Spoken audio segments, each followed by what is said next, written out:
Waves. Oh! Come on, Mississippi Queen! You know, Congressman Peter King is a friend. Congressman, do you ever... Welcome to the show, Peter. Great to have you back, my friend. How are you this morning? Always great to be with you, Jersey Joe. Hey, so you don't listen to rock and roll, Congressman King. I can't see you getting down with Leslie West, one of Long Island's finest, huh? Any Mountain, anything like that, Congressman? No, I'm sort of back in the 1950s still, you know, with, like, with Elvis and Everly Brothers. And, yeah, and anything Frank Sinatra for sure. Hey, Sinatra's the greatest. Hey, Peter, maybe you and Rosemary want to go to Italy with the Perillo Tours. I'm just saying, you know. I mean, you're thinking about it, you know. I know you like Italians, Peter King. Well, I know that she wants to go. But if she's in love with it, she sort of, there's lost interest to me, but she loves Joe Piscopo, you know. But I told her it's such a long line of women, you know. Yeah. Oh, yeah. You have to get in line. Huh? That's me. Congressman King, your take on this McCabe situation. I mean, you can't make this up. Do you get incensed, being the common sense, down-to-earth, true public servant that you are, Congressman Peter King, when you see this thing unfold, how frustrating is it for you, sir?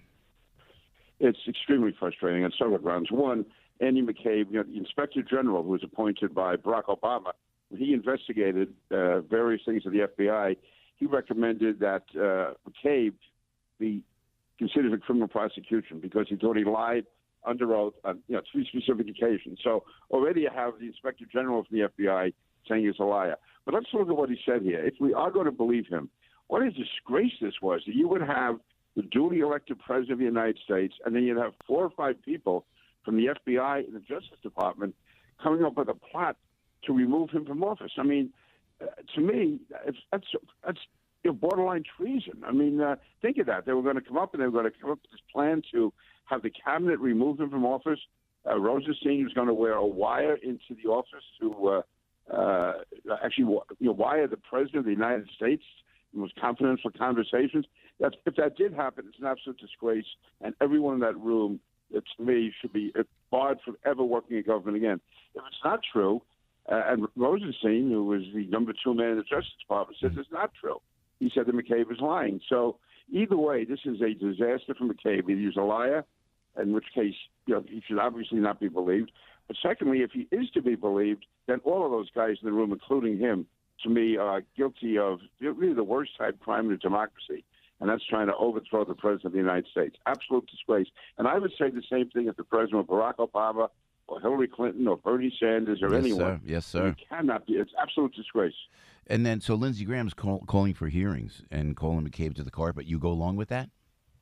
Absolutely. And Lindsey is very solid. These will be very intense hearings, but very intelligent. Lindsey is a very smart guy, knows what he's doing, and he will get to the bottom of it, but he won't be carrying on. He's not going to make a circus out of it. This is important. I mean, to think of this, to have in the government high-ranking people, high-ranking law enforcement people plotting against the president of the United States. Yeah. And this was supposedly in May of 2017. If you go back to the year before, when this investigation started on the president in August and September, they started an investigation with virtually no evidence at all, nothing that warranted a criminal investigation, nothing that warranted even a counterintelligence investigation. And yet this shows, if anything, when people step back, this makes President Trump's position stronger. When he talks about a deep state, sometimes you think he's exaggerating, maybe he's a little paranoid. Well, no, this shows that he is right. There is a deep state, and it's aligned against him and the people. Congressman Peter King with Piscopo in the morning, 746. So the national emergency declaration on behalf of the president for the wall, you go along with that, Peter King? I think it's legal. I think, in fact, Professor Jonathan Turley, who is a pretty centrist type lawyer, he believes that the way the statute is worded, the president has the right. I'm not enthused about him doing it only because it, to me, carries it a little too far, even though I think it's legal. Having said that, in view of the fact that the Democrats refuse to take action and they are really blocking everything he's trying to do, I can see why he's doing it. So I will vote to sustain him in the House when it comes up. I will vote to support the president. Peter, you were great about Amazon. I still can't believe that happened. Congressman Peter King, I'm talking to you, listening here. He said progressives put sanctimony and ideological purity before workers and taxpayers. Talk about frustrating. Congressman, you have Amazon coming in, and I understand the criticisms, but I mean, to lose that many jobs, and you're standing there and you're watching this happen. I mean, do you talk to AOC down there, to Ocasio-Cortez? Do you say, what are you thinking? Do you get to meet face-to-face with any of these people that killed this Amazon deal? I have only met her once. She said hello to her. We said hello to each other, and that was really it. I mean, I'll be happy to talk to her, but it was no. Listen, this was a disgrace, and they really appealed to people's worst instincts. I'm talking about the opponents of the deal because it says, "Oh, we're giving away $3 billion to Amazon." Actually, the city and the state weren't giving away anything. What it would be is this was like a reward for what they were doing. As the money was coming in, as the $27 billion came in, which we wouldn't have had otherwise, $3 billion of that was going to go to Amazon. And as far as the $500 million that was in there, that was to make sure that local union labor, so the building trades unions, was used on the project. So that money was going really directly to New York workers. So this was, again, it's at least $27 billion directly.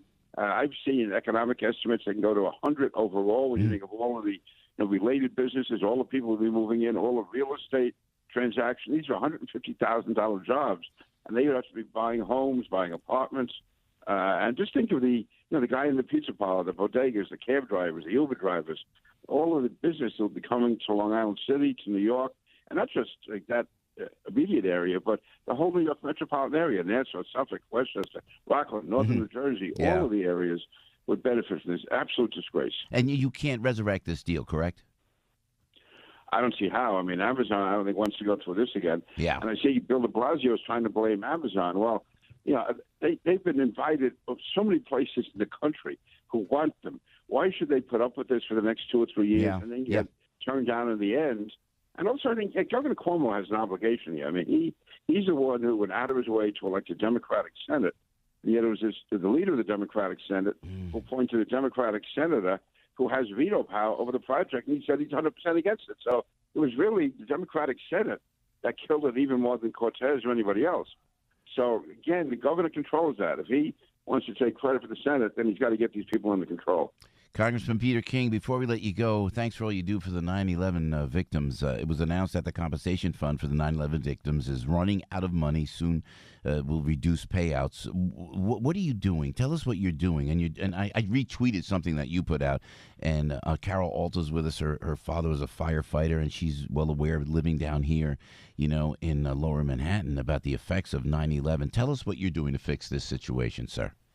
Yeah, I was involved with Jerry Nadler and Carolyn Maloney, which is totally bipartisan in the original creation of this, going back many years ago and again in 2015.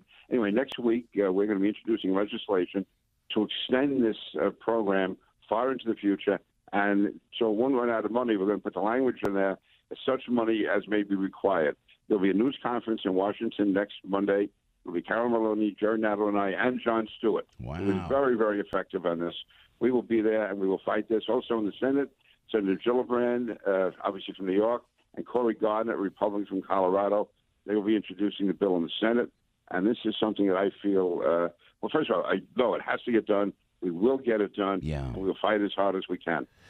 Congressman, thank you for that, man. That's unbelievable because people forget about that, and we appreciate the hard work you're doing, Congressman King. Carol Alt is with us. Peter, are we getting classy now? We have Carol Alt with us in the studio because Frankie Five Boroughs isn't here anymore.